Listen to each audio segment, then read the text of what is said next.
teremos o nosso tempo de exposição da Palavra de Deus. Gostaria de chamar o irmão Enofre.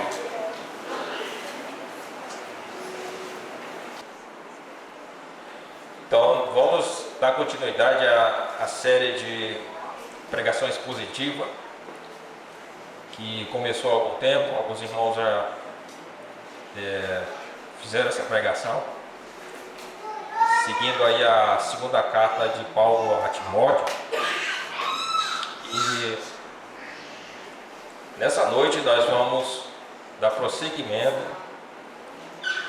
aqui falando em 2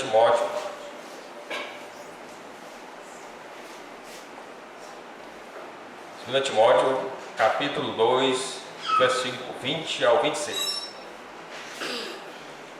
Diz assim a palavra do Senhor: numa grande casa há vasos não apenas de ouro e prata, mas também de madeira e barro, alguns para fins honrosos, outros para fins desonrosos.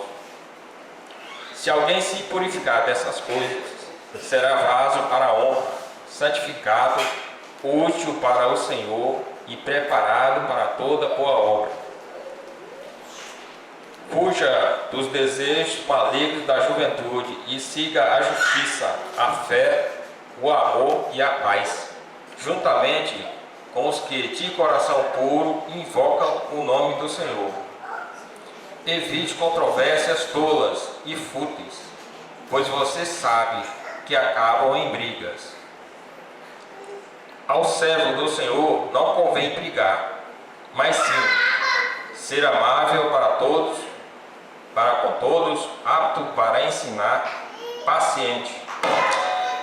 Deve corrigir com mansidão os que se lhe opõem, na esperança de que Deus lhes conceda o arrependimento, levando-os ao conhecimento da verdade, para que assim voltem à sobriedade e escapem das armadilhas do diabo, que os aprisionou para fazer a sua vontade. Vamos orar. Deus querido, nós te agradecemos, Senhor, pela oportunidade, que a tua palavra nos confronte, que a tua palavra nos exorte, que a tua palavra venha falar aos nossos corações, para que nós possamos meditar nela, Senhor. Nos dá a perseverança, Senhor, para que nós possamos sempre seguir na direção certa, mediante a palavra, com perseverança, para chegarmos à eternidade ao teu lado, Senhor. É o que oramos em nome de Jesus. Amém. Irmãos, eu vou fazer aqui um contexto dessa passagem, tá, 2 Timóteo, capítulo 2, do versículo 20 ao 26. Inicialmente, colocando o quão Deus é soberano sobre nossas vidas. E ali eu vou fazer uma comparação entre dois apóstolos, né, importantes para o Evangelho de Cristo. O contexto que eu vou falar agora é em relação inicialmente sobre a prisão.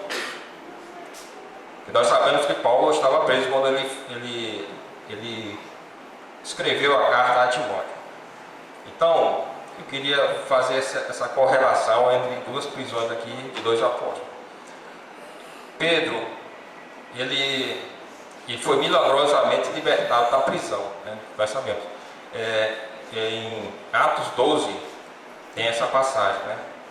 Então, nessa época, Herodes, ele começou a prender os cristãos, né? Começou a prender os cristãos para simplesmente maltratá-los, né? E nisso ele mandou matar Tiago, que era irmão de João. Ele matou a espada. E prosseguiu, vendo que isso aí agradava aos judeus, ele prendeu Pedro também. Ele lançou Pedro no cárcere, né? E esse cárcere ele foi guardado por 4 escoltas de 4 soldados cada um, né? Então, uma escolta bem forte, né, ali na prisão. E Herodes, ele queria julgar Pedro logo depois da Páscoa, né? Acontece que Pedro estava detido, mas a igreja orava por ele intensamente, na casa de Maria. Na noite anterior ao julgamento, que iria se dar depois da Páscoa, Pedro dormia entre 2 soldados e era guardado por 2 sentinelas, né? E de repente uma luz apareceu na cela, né? E iluminou toda a cela. Era o anjo do Senhor. O anjo bateu ao lado de Pedro, tocou Pedro ao lado e disse: levante-se, depressa, levante-se. E aí Pedro levantou-se e as algemas por si só caíram nas mãos de Pedro. Estava ligado aos 2 soldados. Vista-se e calça as sandálias, disse o anjo. Ponha a capa e siga-me. Aí Pedro seguiu o anjo. Estava confuso, não sabia se o que ele estava vendo ali era verdade ou se estava tendo uma visão. Mas mesmo assim ele foi. Pedro seguiu e eles passaram por 2 guardas. Ninguém viu eles passando. Chegaram próximo ao portão da saída, o portão se abriu sozinho. Então milagrosamente abriu e eles saíram caminhando ao longo da rua. Quando, numa certa altura da rua, o anjo sumiu, né? O anjo desapareceu. Aí Pedro caiu em si, né? Ele viu que ali era o anjo do Senhor, que ele tinha vindo a libertar ele, né? Tinha vindo para tirar ele daquela prisão e que aquilo ali fatalmente iria culminar com a sua morte, que era o desejo dos judeus da época. Então Pedro se dirigiu então para a casa de Maria, que era a mãe de João, que é também chamado Marcos, né? Lá eles oravam. Então isso aí é para mostrar, né, a soberania de Deus sobre a vida de Pedro, né? Essa libertação que houve, a libertação milagrosa, né? Então, logicamente, os aqueles servos, né, louvaram a Deus pela libertação de Pedro. Agora, voltando aqui para a carta de Timóteo, a gente faz a seguinte pergunta, né? E quando a libertação não acontece, né? Quando você está preso, né, sabendo que por causa da sua fé, o que vai lhe aguardar é a morte. E essa era a situação de Pedro, do apóstolo Paulo, aliás, quando ele escreveu essa carta para Timóteo. Então Pedro, ele passou 30 anos da sua vida pregando, né? Depois que ele se converteu, passou 30 anos pregando, ele plantou a igreja, defendeu a fé, consolidou sua obra e ele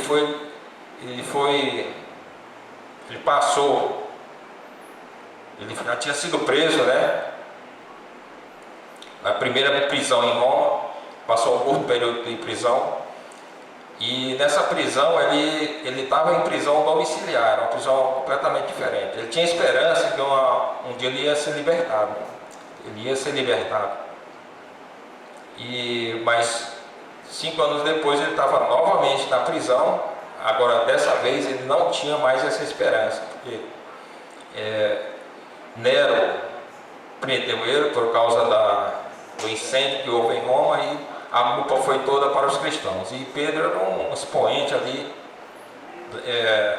em relação aos cristãos. Então ele foi posto na conta dele esse incêndio em Roma. Então ele não tinha mais esperança de ser libertado.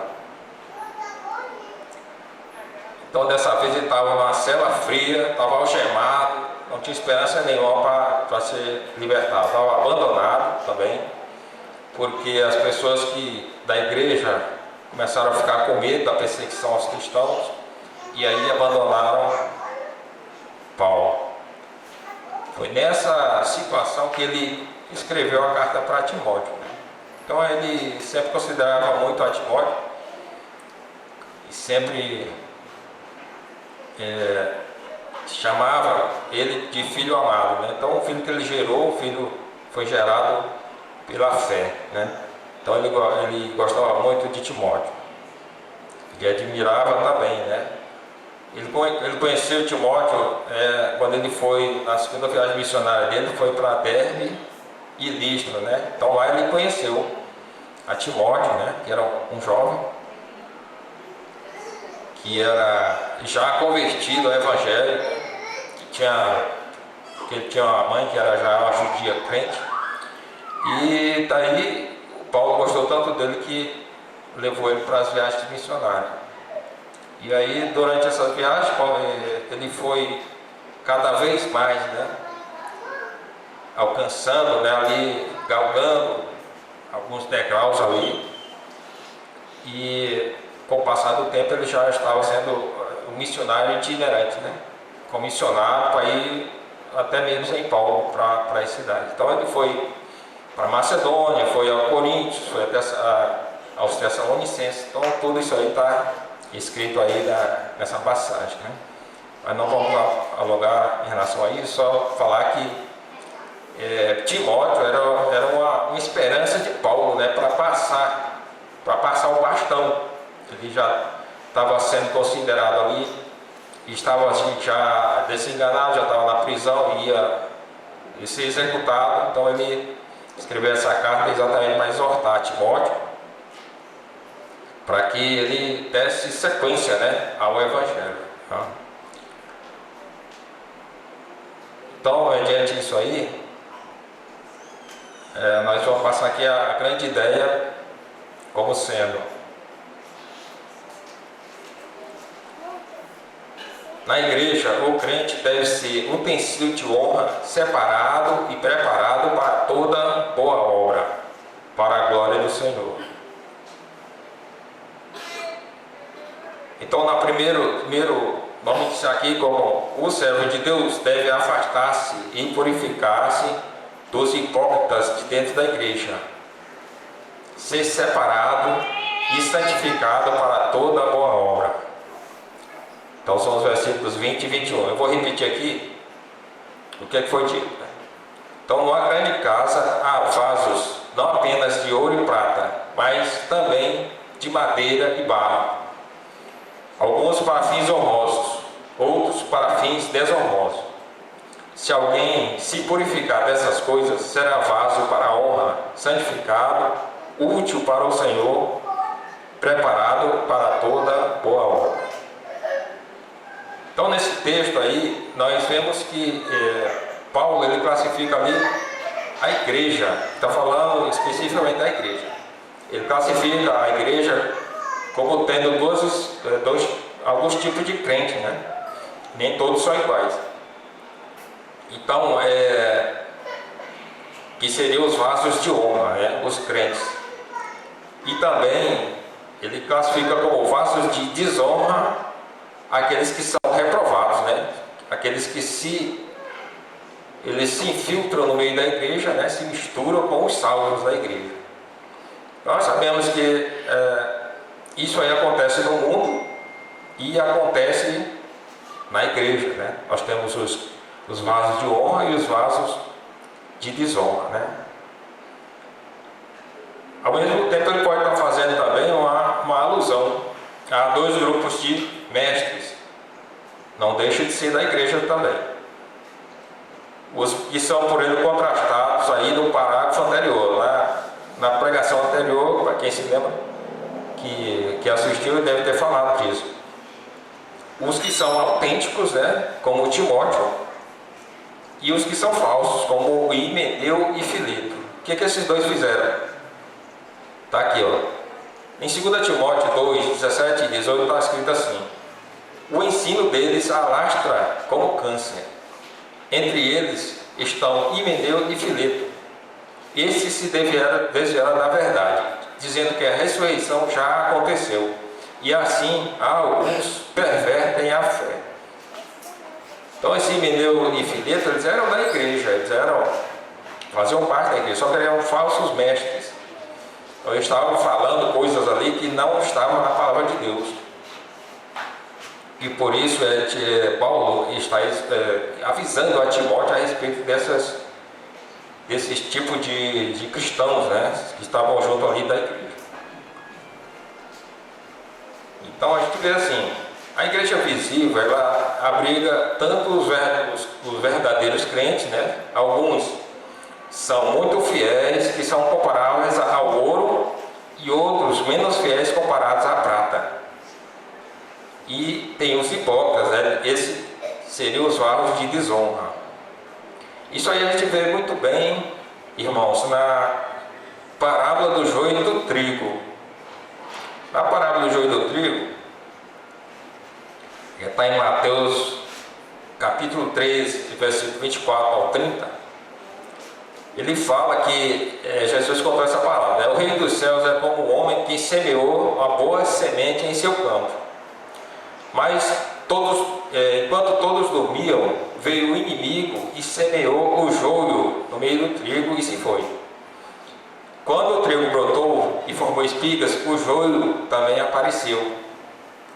Os servos do dono do campo dirigiram-se a ele e disseram: o senhor não semeou boa semente em seu campo? Então, de onde veio o joio? Um inimigo fez isso, respondeu ele. Os servos lhe perguntaram: o senhor quer que vamos tirá-lo? Ele respondeu: não, porque ao tirar o joio, vocês poderão arrancar com ele o trigo. Deixe que cresçam juntos até a colheita. Então direi aos encarregados da colheita: juntem primeiro o joio e amarrem-o em feixes, vai ser queimado. Depois juntem o trigo e guardem no meu celeiro. Então a gente vê aí bem claramente que na igreja, no mundo e na igreja, nós temos esse tipo de, vamos dizer, de frequentador da igreja. Uns são trigo, né? E dentro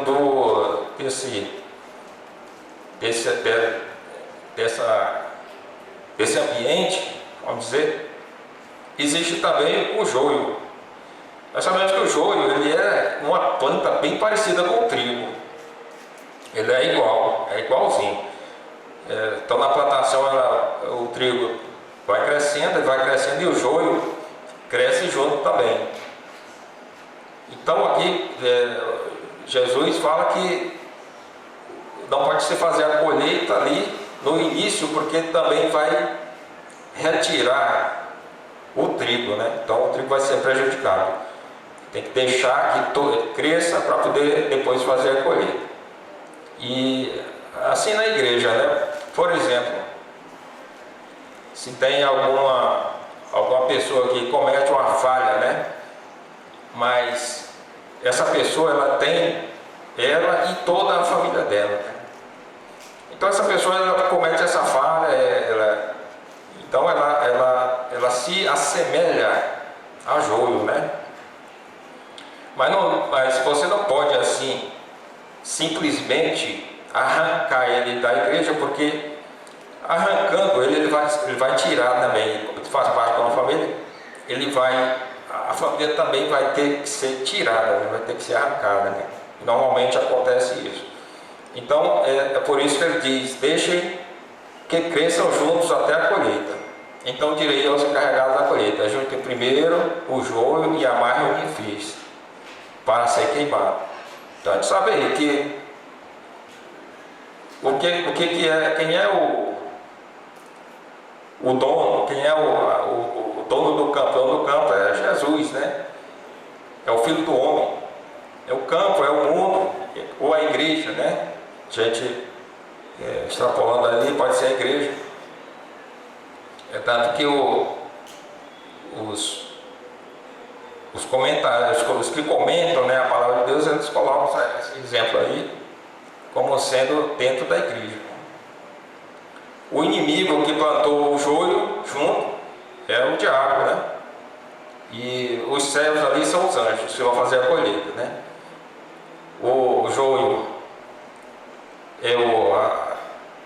são os, vamos dizer, os vasos de desonra, né, que vão ser queimados, e o trigo são os crentes genuínos, né?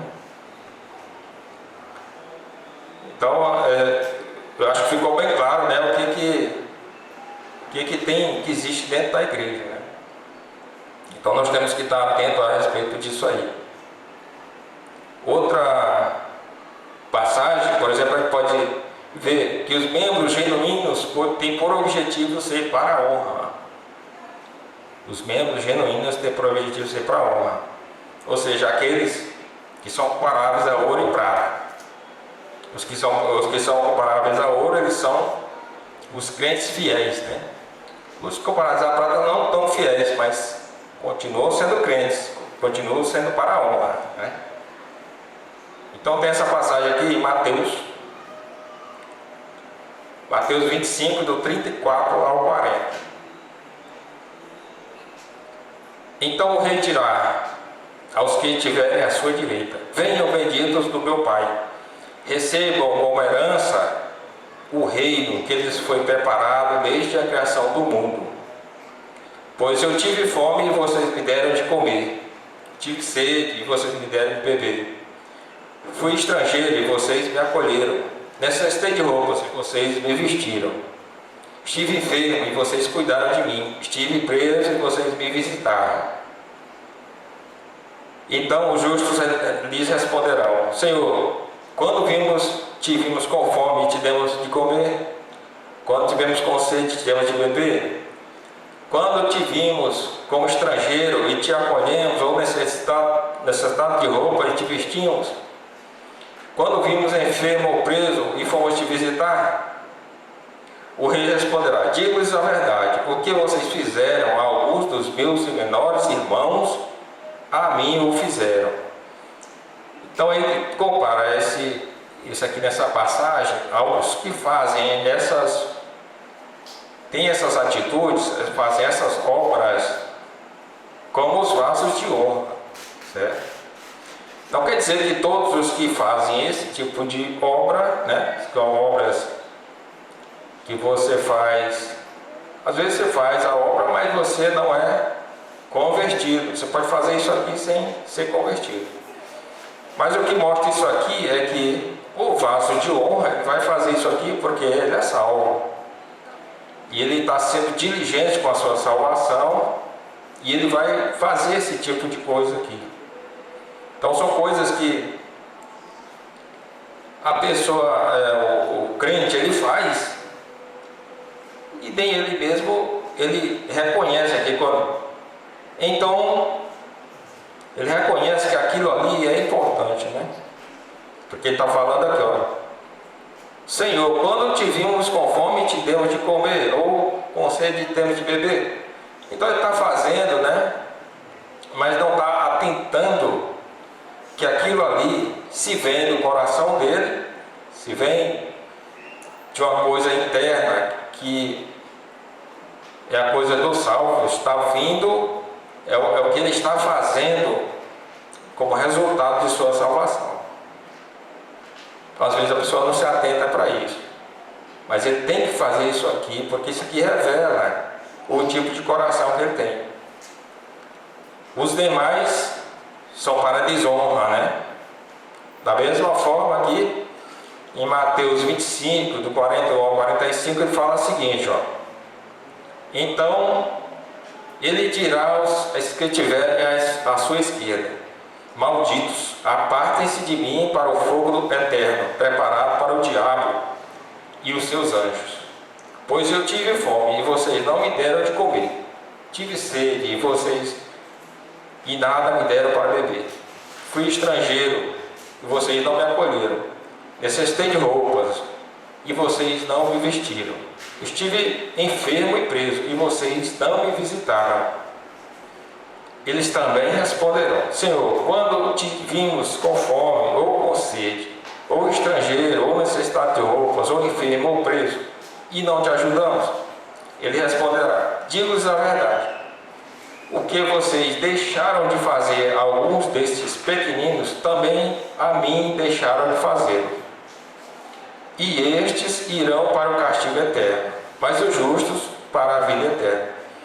Então é uma passagem que mostra claramente o que são vasos de honra e vasos de desonra dentro da igreja.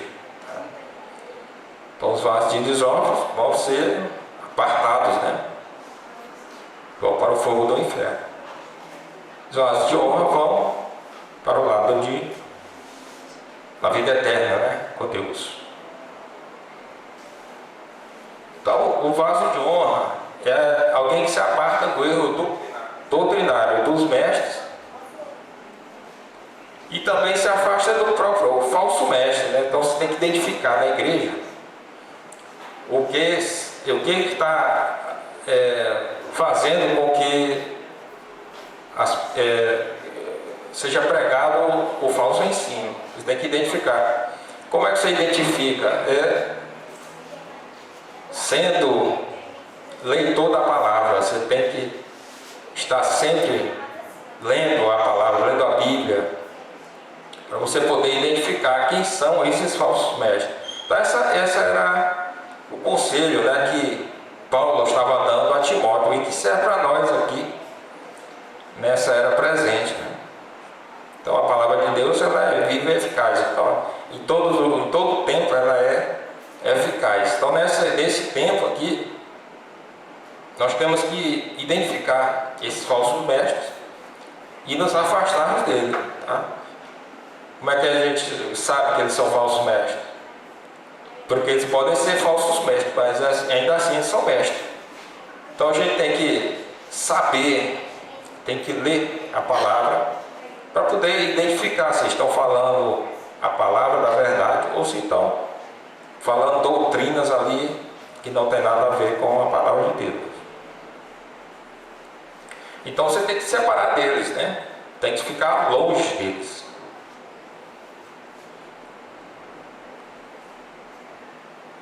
Isso nada mais é do que a doutrina da separação. Apesar de ser da igreja, né? Dentro da igreja, mas existe a doutrina da separação, que está escrito aqui em 2 Coríntios do 6, capítulo 6, do 14, 6,14 a 7,1, que é a doutrina da separação. Não se ponham em julgo desigual com o descrente, pois o que tem em comum a justiça e a maldade? Ou que comunhão pode ter a luz com as trevas? Que harmonia entre Cristo e Belial? Que há em comum entre o crente e o descrente? Que acordo há entre o templo de Deus e os ídolos? E por aí vai, né, irmãos? Então, está tudo escrito aí na palavra de Deus.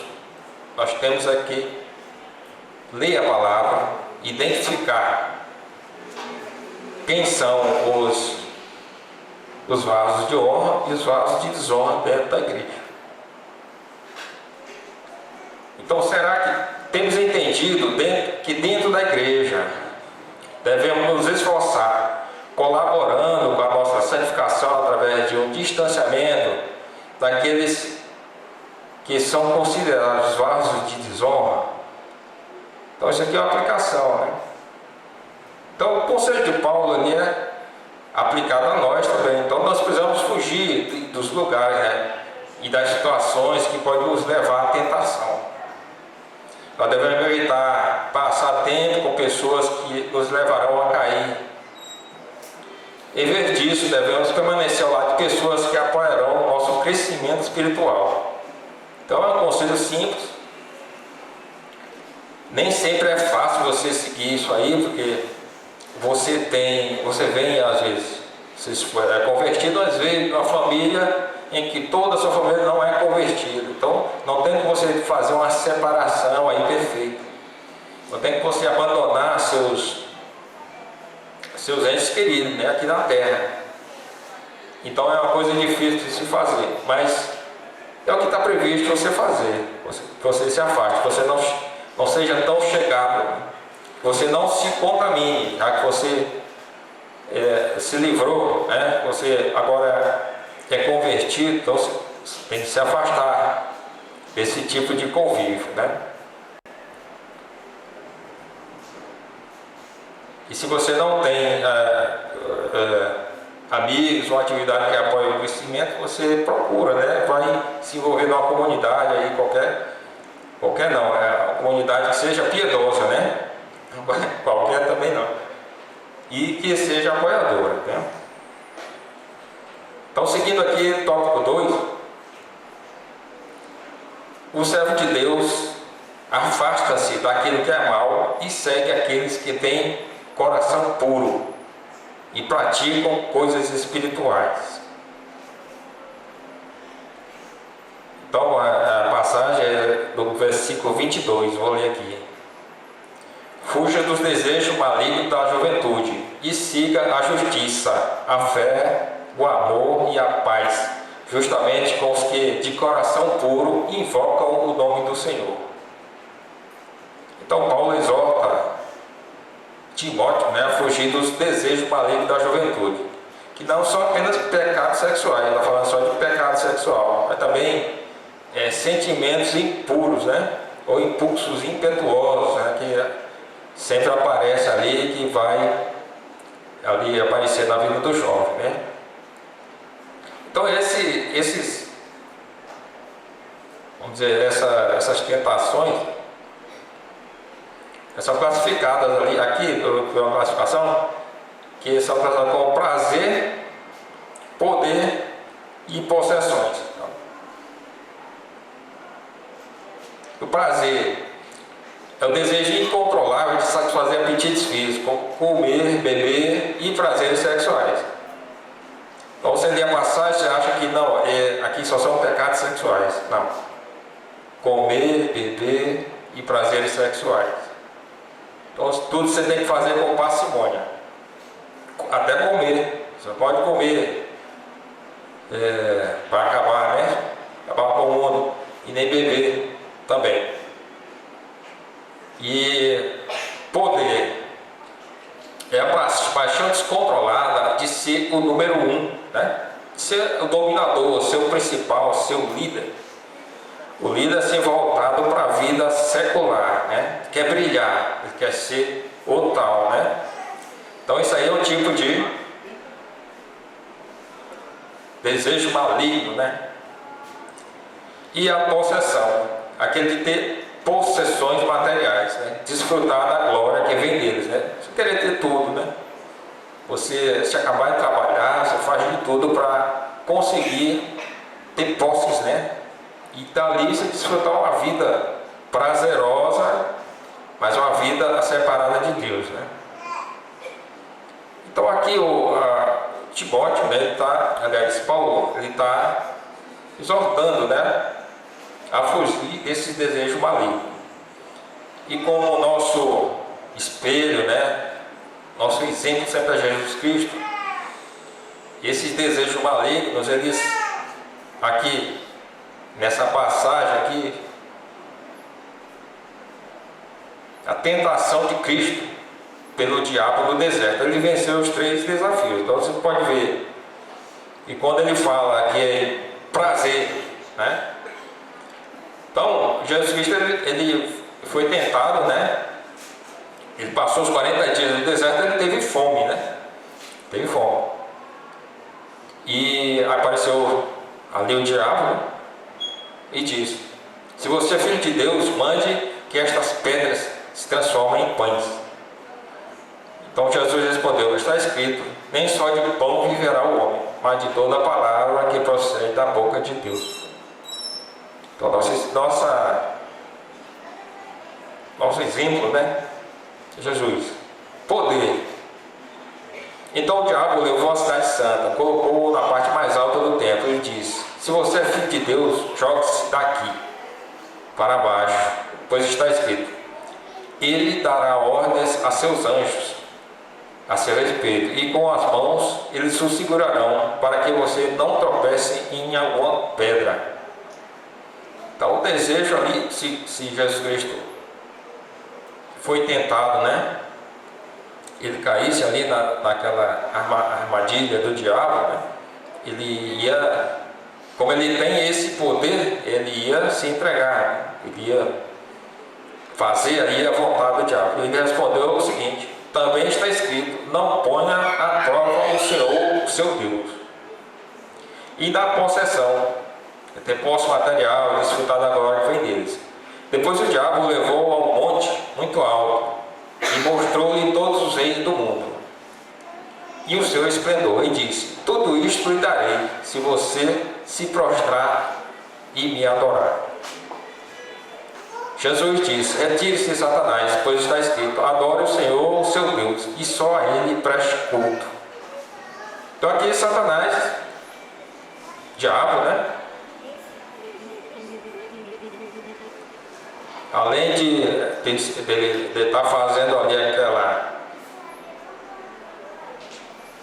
aquela tentação, né? Ele é mentiroso, porque ele não pode fazer isso aqui, né? É o pai da mentira. Ele não pode dar tudo, né? Todo aquele poder, ele não pode dar, a não ser que Deus o permita. É mentiroso. Então, o apóstolo recomenda qualidades opostas a fim de salvaguardar a mente de Timóteo e de ser dominado pelos excessos, salvaguardar a mente de Timóteo de ser dominado pelos excessos juvenis. Então, vou partir novamente para essa tentação, um comentário aqui. A gente deve evitar os extremos aqui nessa passagem, né? Os dois extremos. É você considerar que nessa tentação, ou seja, afastar dos desejos malignos da juventude, ele está tratando só de desejos sexuais, né? E também a gente tem que fazer essa distinção e não retirá-los completamente, né? Esses desejos sexuais. Então isso aqui é mais no sentido geral, né? Como foi visto ali através daquela classificação. Então, existe um anseio pecaminoso no coração do jovem, né? Que ele tem a tendência, né? A cair mais do que a pessoa que já é mais madura, né? Então ele tem esse desejo. Então, Paulo estava falando exatamente disso, não somente de pecado sexual. Então talvez, né? Porque o livro não diz. Timóteo, ele estava sendo impaciente, porque ele via que existiam falsos mestres ali na igreja que estavam pervertendo a palavra, ele estava impaciente em relação a isso, né? E aí Paulo exorta ele também que ele fique longe desse desejo, né, pecaminoso. Mas isso daí não está escrito, é só uma ilação. Então ele ao contrário dele estar ligado aí aos desejos, né? Os desejos pecaminosos da juventude, ele tem que se aproximar, né? O apóstolo recomenda qualidades opostas com o fim de salvaguardar a mente de Timóteo de ser dominado pelos excessos juvenis. Então ele fala que ele deve se aproximar das pessoas e deve praticar a justiça, a fé, o amor e a paz, né? Então falando ali sobre os desejos, sobre as paixões da mocidade, né? Eu li que ali a estratégia certa é fugir, né? Fugir dessas tentações. Então forte não é aquele que enfrenta, mas aquele que foge. O pecado é maligno e muito perigoso. Flertar com ele ou deleitar-se é tornar-se escravo. Então a gente tem o exemplo de Ló, né? Que ele demorou, estava ali em pecado na cidade de Sodoma, ele demorou em sair, né?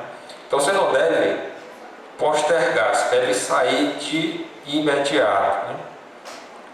E devemos ter pressa em nos afastar do pecado, assim como fez o José, né? José, na eminência ali de pecar com a mulher de Potifar, ele fugiu. Então forte não é aquele que permanece, aquele que enfrenta. Forte é o que foge, né? Por isso que ele fala aqui: fuja dos desejos malignos da juventude. e siga a justiça, a fé, o amor e a paz, juntamente com os que de coração puro invocam o Senhor. Então é isso, irmãos. Essa passagem aqui fala sobre esses desejos da juventude, né? E também como é que você deve se livrar desses desejos, seguindo a justiça, o amor, a fé e a paz. Então, uma aplicação assim, temos nos aproximados daqueles que de coração puro invocam o nome do Senhor, temos nos afastado dos desejos malignos e nos preparado nos preceitos de justiça, fé, amor e paz. Então nós temos feito isso, na verdade. Nós temos afastado dos desejos malignos, apesar de não sermos, aqui a maioria já é adulto, né? Timóteo também já ele tinha entre 37 e 40 anos, então não era um jovenzinho, né? Não era um adolescente. Mas mesmo assim, Paulo estava exortando a respeito desses desejos, né, pecaminosos, que não é só a parte sexual, a parte geral, né? É um contexto mais generalizado. Então, nós aqui, na presente era, estamos nos afastando desses desejos, e ao contrário, nós estamos nos aproximando daqueles que invocam o nome do Senhor, isso dentro da igreja também, né? Não só fora também é mais urgente você fazer isso, mas dentro da igreja também você tem que fazer. Seguindo adiante, o servo de Deus lida com os problemas da igreja sendo praticante dos frutos do Espírito Santo, sendo apto para o ensino. Está no versículo 23 ao 26. Diz assim: evite as controvérsias tolas e fúteis, pois você sabe que acabam em brigas. Ao servo do Senhor não convém brigar, mas sim ser amável para com todos, apto para ensinar, paciente. Deve corrigir com mansidão aos que lhe opõem, na esperança de que Deus lhe conceda o arrependimento, levando ao conhecimento da verdade, para que assim voltem à sobriedade e escapem da armadilha do diabo, que os aprisionou para fazerem a sua vontade. Então Timóteo ele não deve se empreender em batalhas, né? Batalhas inúteis, né? Às vezes você começa uma discussão ali que não vai dar em nada, né? São coisas que não interessam, não vai lhe edificar, né? Não tem no que você meditar, são coisas fúteis, né? Então Paulo está exortando para que ele se afaste, né? E desse envolvimento, né? Que só produz resultados, são batalhas verbais, né? Só gera briga, então não edifica em nada, né? Era o que faziam ali algumas pessoas mais velhas, né? E Timóteo era relativamente jovem em relação aos outros ali da igreja, e os outros queriam se sobrepor a ele através dessas questões ali secundárias, né? Questões que não iam levar a nada, são batalhas verbais só, e eram completamente inúteis. Então Timóteo estava sendo exortado por Paulo, né, para que se afastasse disso aí, não empreendesse batalhas verbais com as pessoas ali, para que não gerasse briga, né? Então Timóteo é o servo do Senhor, como tal ele deve ser como seu Senhor, que era manso, humilde e pacífico. O seu Senhor é Jesus, tá? Manso, humilde e pacífico. Então a gente vê nas passagens, né, da Bíblia, quanto Jesus era manso, humilde e pacífico. Então Timóteo também deveria ser como Jesus Cristo, né? Então o exemplo era Jesus Cristo. Em Isaías 42:2 é dito assim: não gritará, nem clamará, nem erguerá a voz nas ruas. E mesmo o livro de Isaías 53:7 fala: ele foi oprimido e afligido, contudo não abriu a sua boca. Como um cordeiro foi levado para o matadouro, e como uma ovelha que diante dos seus tosqueadores fica calada, ele não abriu a sua boca. Então a gente vê como Jesus ele era manso, humilde, né? Pacífico. Então Paulo estava exortando a Timóteo que fosse como Jesus Cristo. Com toda a escritura ela aponta para Jesus Cristo. Então aqui já fala em Isaías, né? 42:2 e 53:7, apontando para Jesus Cristo. Zacarias também, ele fala aqui: alegre-se muito, cidade de Sião, exulte Jerusalém, eis que o seu rei vem a você, justo e vitorioso, humilde e montado num jumento, um jumentinho, cria de jumento. Então você vê o rei do universo, né? O Senhor, ele vem nessa humildade aqui, se apresentando ao seu povo. Timóteo devia copiar Jesus Cristo, devia ser como Jesus Cristo. Então Paulo já está exortando aqui a Timóteo que siga o exemplo de Jesus, seja manso, humilde e pacífico.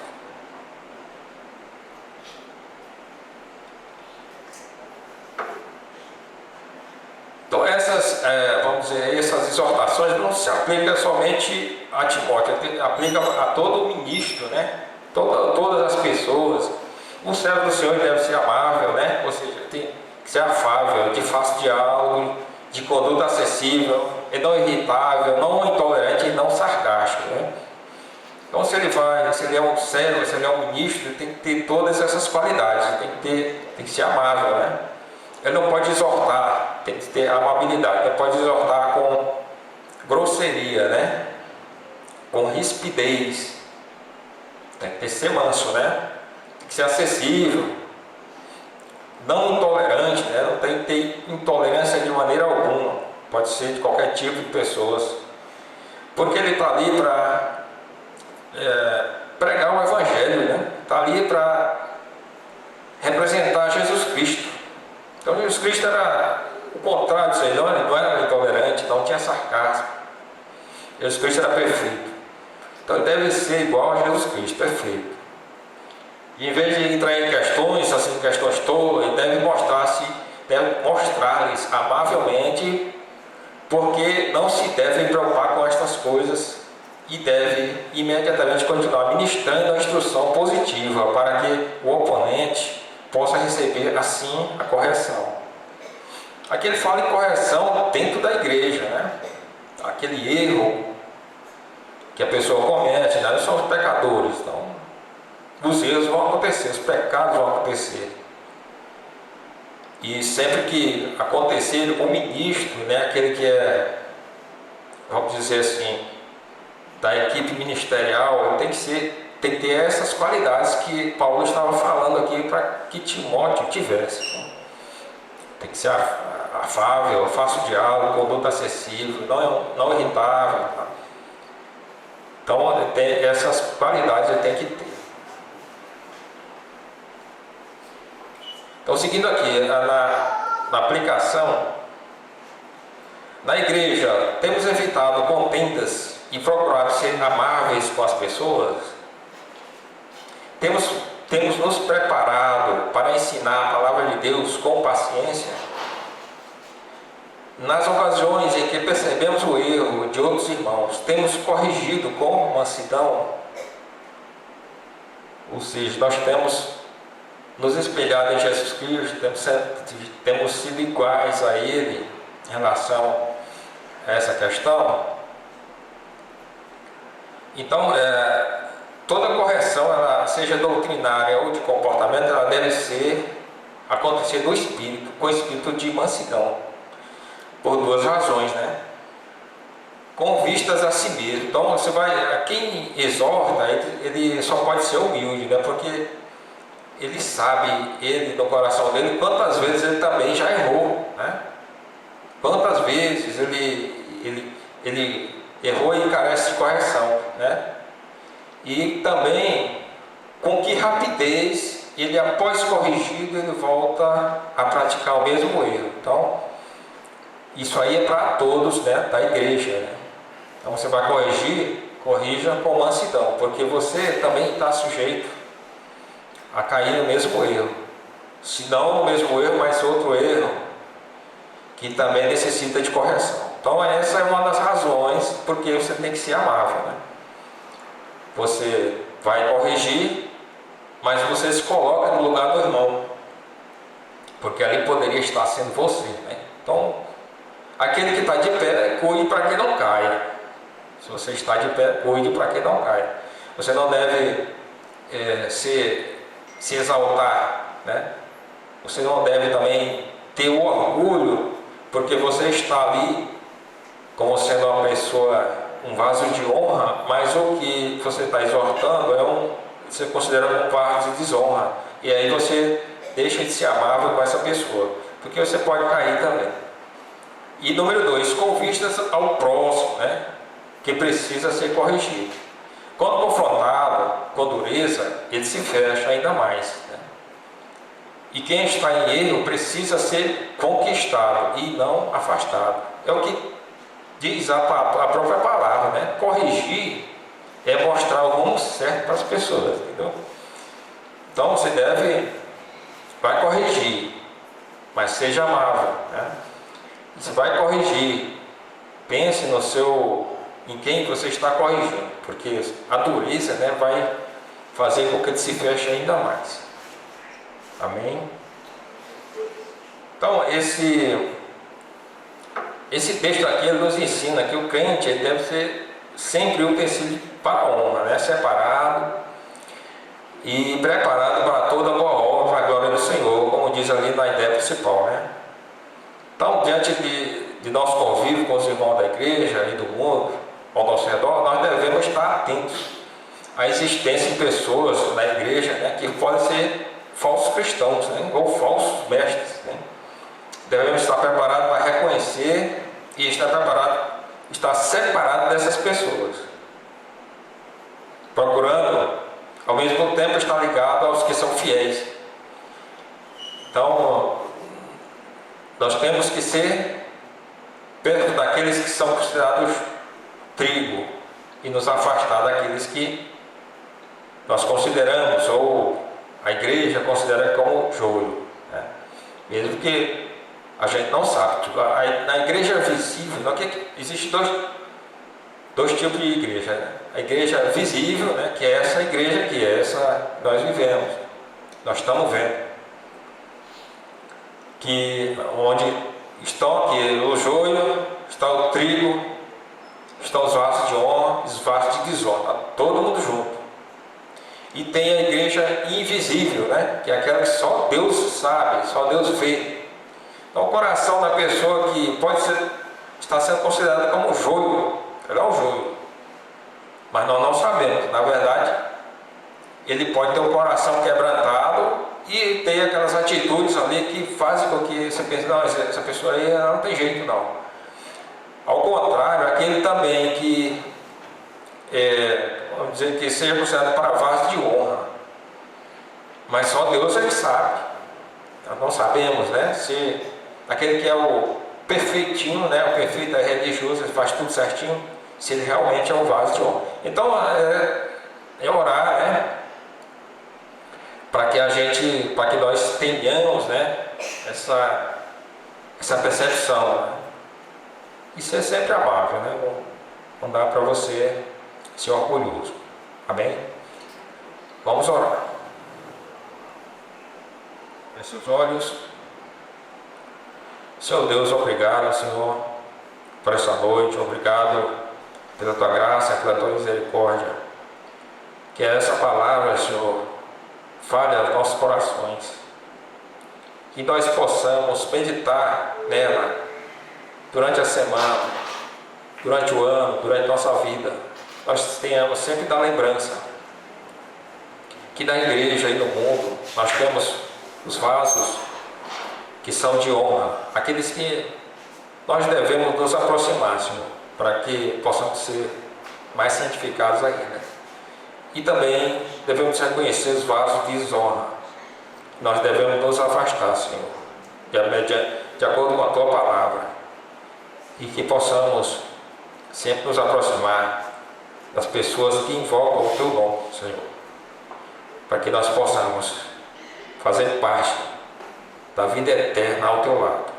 É o que oramos, em nome de Jesus. Amém.